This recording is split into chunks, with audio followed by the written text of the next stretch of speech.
So I appreciate the opportunity to speak with you all tonight on what is clearly on all of our minds. I'm exhausted.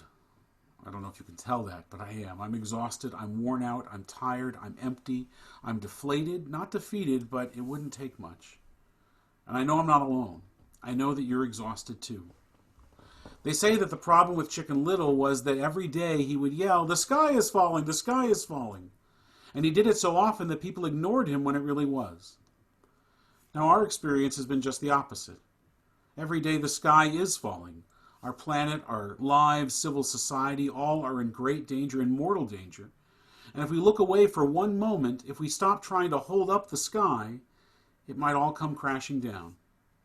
It might crash anyways, but we are trying. We are trying to hold up the sky. And holding up the sky is exhausting. Do you remember when teens took to the streets of the United States in the March for Our Lives? Gun violence, which has not abated since they demanded action, was killing them in their schools and communities, and they took up the charge when the grown-ups of the world failed in their most sacred duty and our most sacred duty to keep our children safe. Well, the guns are still there, more than ever before. I have a t-shirt from one of the rallies. It's in a drawer. It's next to a knitted pink pussy hat, a pink toque with cat ears. Solidarity for women's rights and protest against the rhetoric used towards women and minorities from those in power. Not much has changed. I could still wear the t-shirt, I could still wear the hat. The message is needed again and again today, but not much has changed. On the dresser that contains that hat sits a picture of a group of our congregation standing with signs and balloons of welcome at YVR Airport as we welcomed the first of nearly a dozen Syrian refugees who sought safety and shelter in Canada that we sponsored, our congregation did.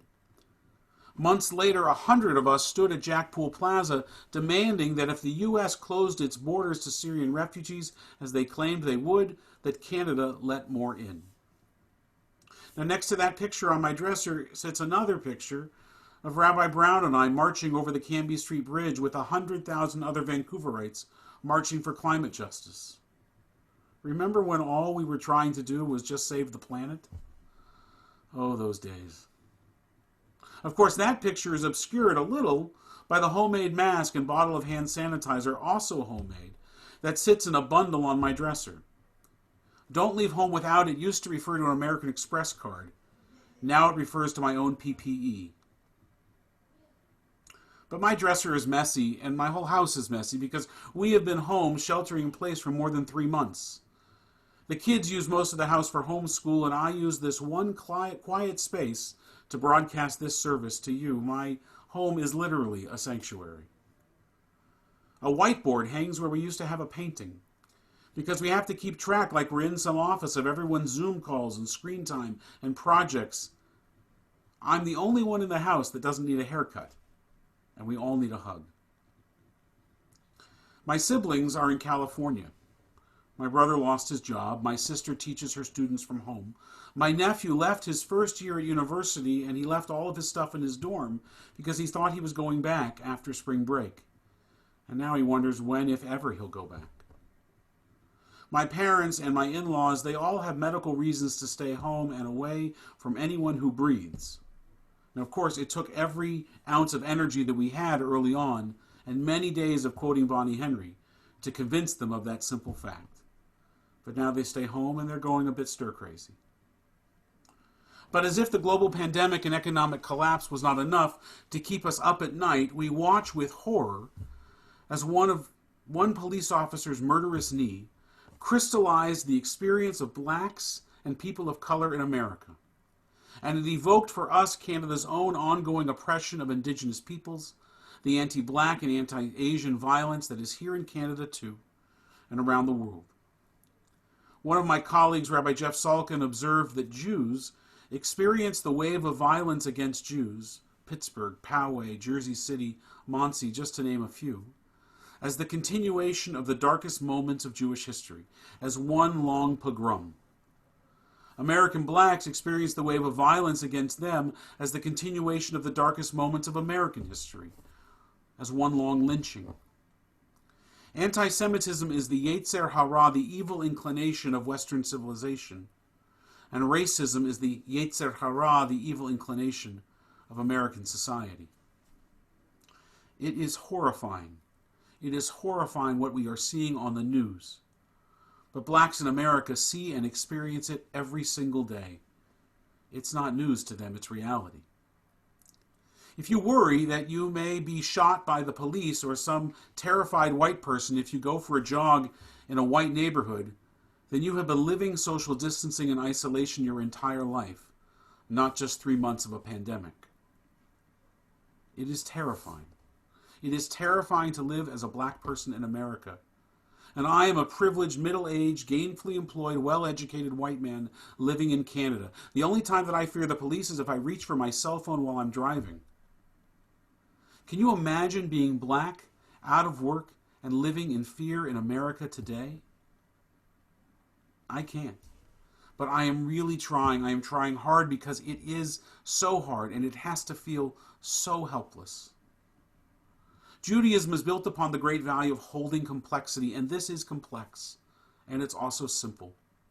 Judaism implores us to be conscious of both privilege and suffering, not only mine and that of our people throughout history, but of others as well.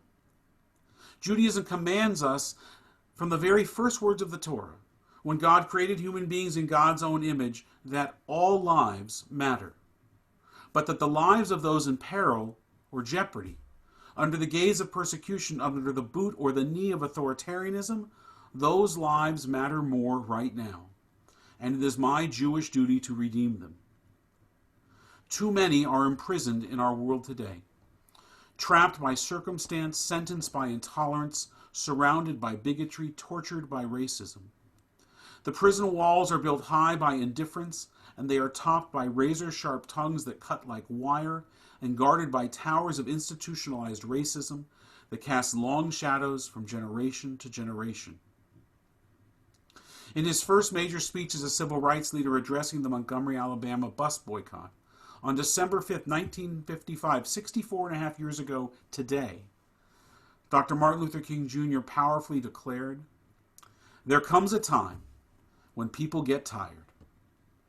We are here this evening to say to those who have mistreated us so long that we are tired. Tired of being segregated and humiliated, tired of being kicked about by the brutal feet of oppression. We have no alternative but to protest. For many years we have shown amazing patience. We have sometimes given our white brothers the feeling that we liked the way we were being treated. But we come here tonight to be saved. To be saved from the patience that makes us patient with anything less than freedom and justice." End quote. The black community was tired in 1955. They are beyond exhausted 64 and a half years later. And I hope we are all as well. But this is no time to rest. This is no time to curl up in a ball, to close our eyes and our ears and to cry, though that's what I want to do for our world so many times a day. We need to wake up. Our planet needs us. Our democracy needs us. Our fellow citizens need us, especially those who don't look like us. They need us. Now, usually I will admit that in my sermons I know that I am preaching to the choir.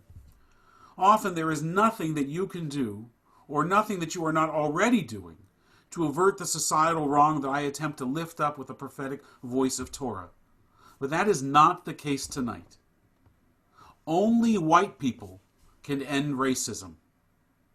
Not because we are racists, because even though I can't see you through this screen, I know you, and you are not racists. But not being a racist is no better than not being a Jew hater. We must be anti-racists. As Ibram X. Kendi, director of the Anti-Racist Research and Policy Center at American University, notes in his book, How to Be an Anti-Racist, and we should all read this book, it is not enough to simply be not racist. The opposite of racist isn't not racist. The opposite of racist is anti-racist. As Elie Wiesel taught us, the opposite of love is not hate, it's indifference. The opposite of art is not ugliness, it is indifference. The opposite of faith is not heresy, it is indifference. And the opposite of life is not death, It is indifference. To simply not be a racist is to be indifferent. Anti-racism is understanding how years of federal, state, and local policies have placed communities of color in the crises they face today. And it's understanding and calling those policies out for what they are. They are racist. It also requires an understanding of one's own position in a racist society. Many say an acknowledgement that you can't simply opt out of living in white supremacy by saying you're not a racist. You have to actually and actively fight against racism. Asked to define anti-racism, writer and middle school teacher Christina Torres cited Beverly Daniel Tatum's concept of racism as a moving walkway. We're all on the moving walkway, Torres said. If you're not a racist, you're kind of just still standing still on that moving walkway. But you're still complicit in societal racism because you're part of society. The only way to be an anti-racist is to walk in the other direction along that moving walkway. And walking that way is hard, but it is necessary. Her observation echoes that of Abraham Joshua Heschel, speaking on this very same subject 50 years ago. God, we have been talking about this a long time. Heschel said, morally speaking, there is no limit to the concern one must feel for the suffering of human beings. That indifference to evil is worse than evil itself. That in a free society, some are guilty, but all are responsible. And so we are tired. I am tired, you are tired. Our people, though, have been tired before. We marched through a desert for 40 years. We longed for a homeland for 2,000 years. We are tired, but we must keep walking. Again, to quote Heschel, we must start praying with our feet. And so we must not only march for justice, but we must leverage every measure of our privilege and resources to end this scourge of institutionalized racism once and for all. I am tired, but I am energized. I am exhausted, but I can't sleep. My conscience will not allow it, and neither can yours.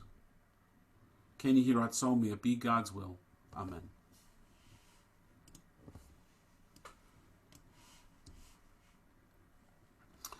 Our service continues with Aleinu, page 586. Aleinu l'shabeach l'Adon